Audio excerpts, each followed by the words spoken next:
Hi guys. All right. We are live on our not sure why that's not working. Bear with me a second. All right.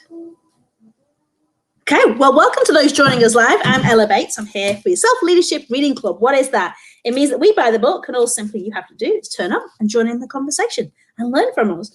We are currently reading Jack Canfields, all the way around, The Success Principles. Please apologise. I'm apologising for my hair. I've just come from outside and it's very windy. Although that's a good thing, right? Apart from if you have allergies. Jack Canfield's Success Principles. We're reading about self-leadership because self-leadership is super important and a critical skill right now. We're in COVID-19 for those who are watching live. We're in May 2020. So if you are here live, please say hi. We'd love to hear from you and any comments that you have. But today's principle, we're on principle number 26, is acknowledge your positive past. One of my favorites here.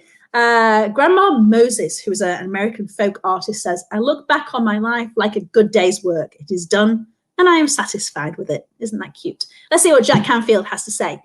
He says that most people in our culture remember their failures more than their successes. It is the result of the leave them alone and zap them approach to parenting, teaching and management that is so prevalent in our culture. When you were a young child, your parents left you alone when you were playing and being cooperative, and then zapped you if you made too much noise.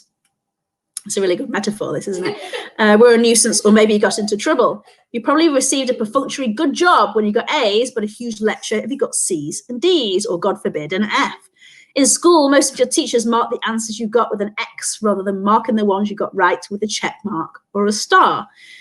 In sports, maybe you got yelled at when you dropped the ball, or in baseball or football, there's always more emotional intensity around your errors, mistakes and failures than there was around your successes. Isn't that interesting?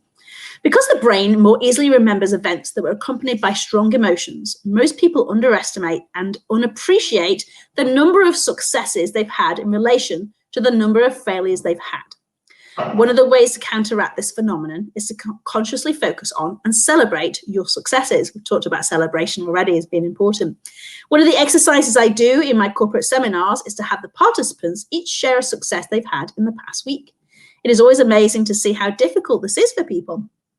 Many people don't think they've had any successes. They can easily tell you 10 ways they've messed up, but have a much harder time telling you 10 victories that they've had. The sad truth is that we all have many more victories than failures. It's just that we've set the bar too high for what we call a success. Participants in the goals program developed to help people get off welfare actually asserted that we didn't have any successes. When I inquired about his accent, he told us that he'd left Iran when the Shah was toppled in 1979. He'd moved his whole family to Germany, where he'd learnt German and become a car mechanic. More recently, he emigrated his whole family to the States, learnt English, and now in a program learning to be a welder. And he didn't think he had any successes.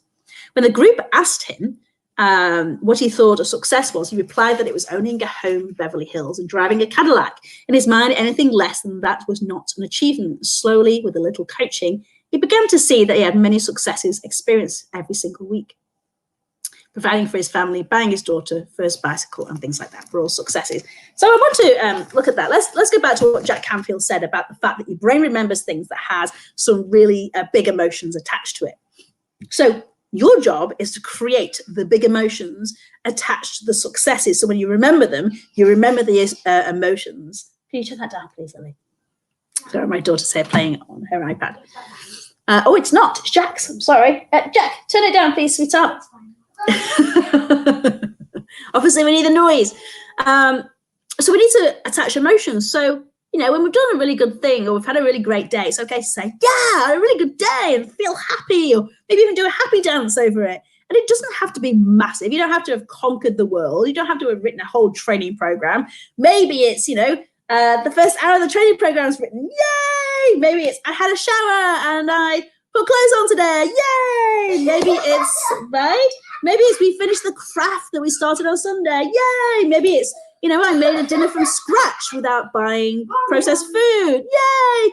You want to attach emotion to it. So when someone says, how's your day been? You don't just go, yeah, good, same old. You can actually go, actually, it's really good because, you know, I made spaghetti bolognese from scratch. In fact, I made my own pasta or whatever it is, right? Or it was something super huge, like I cleaned out the car and we haven't cleaned it for 6 months. Yay! Right? You should be celebrating, because the more you celebrate it, the more of the happy hormones flood your brain. Then what happens is your brain's more likely to help you to want to do it in the future, which gets rid of procrastination, which we all know is an absolute disabling thing. So it's a really cool thing to do, right? Jack Canfields suggests that you keep an inventory of your major successes. Consider doing this an exercise with your spouse or even your whole family. Start by dividing your life into 3 equal time periods. For example, if you're 45, you'd be birth to 15, 16 to 30, 31 to 45 as an example. Then list 3 successes you've had for each time period. To get started, he listed his own. So he put from birth to 20, he was elected patrol leader in the Boy Scouts. He was caught winning touchdown pass to win city championship game, and he was admitted to Harvard University. Between 20 and 40, he earned his master's degree, published his first book, and founded the New England Center for Personal and Organizational Development. And between 40 and 60, he founded self-esteem seminars. Chicken Soup for the Soul hit #1 bestseller list and achieved the goal of having spoken professionally in all 50 states. Yes, yours might not be as big as that, or even maybe they might be bigger. And these could be, so when I first did this exercise, and I actually did it with Tony Robbins, I believe, many, many years ago, I had things like learn to drive. Learning to drive was absolutely pivotal in my life, hugely pivotal, because before then I had friends and I had boyfriends and family who drove me around, right? I was chauffeured around, and I thought that I had freedom. Now when I passed my test, I had this ultimate freedom. Sometimes I just used to, and I still do it now, crank the tunes up, get in the car, roll the windows down, just go for a really nice country drive, right? And I really appreciated that freedom that gave me. Bless you. So it was massively pivotal in your life. In my life. Things like that might not be pivotal for you. Maybe it was learning to swim. Maybe it was finishing War and Peace. Maybe it was finishing school. Maybe it was going to school, right? Write down your successes, because when you look back at them, you can have a really, really great feeling.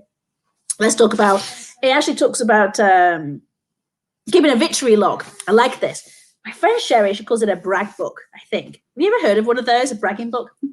I actually have, I have one a little bit like this. It's, I call it my happy box. So in it I have where I won tickets to something, the first Tony Robbins event I went to, bless you, the first time I earned some money from my own business, the receipts, the invoice, and things like that. So it's not a brag box.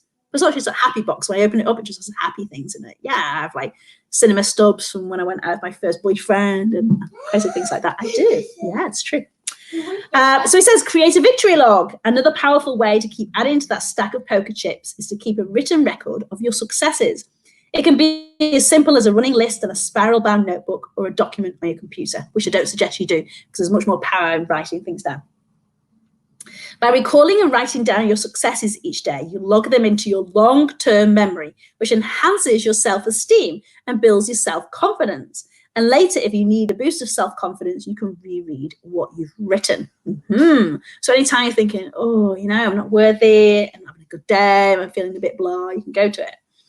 When most people are about to embark on some frightening task, they have a tendency to focus on all the times they've tried before and failed, which undermines the self-confidence and feeds their fear that they will fail again. Keeping and referring to your victory log keeps you focused on your successes instead. Start your own victory log as soon as possible. If you want, you can embellish it like a scrapbook. Some people do it in a journal. Goodness me. Well, come Thursday, I really can't talk anymore, can I? A journal, like what are the 3 successes? And it could be something simple. It's really, really good way of doing it. Put them on display. You need to acknowledge your daily successes too. There's another thing called the mirror exercise. If you haven't heard about that before, it's on the principle that we all need acknowledgement, and from yourself is good too.